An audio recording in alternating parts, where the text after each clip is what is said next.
Os primeiros visitantes chegaram. Olha que lindos.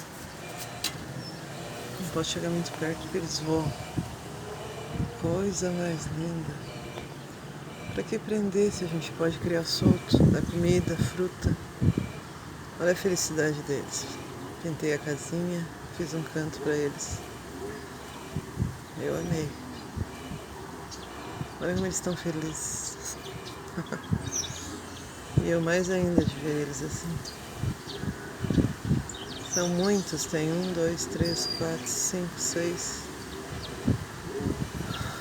Que lindos que são. Obrigado, Senhor, por essa maravilha.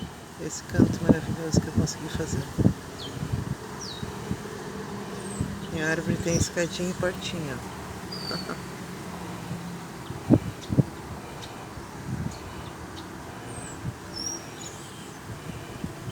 Eles estão se brigando.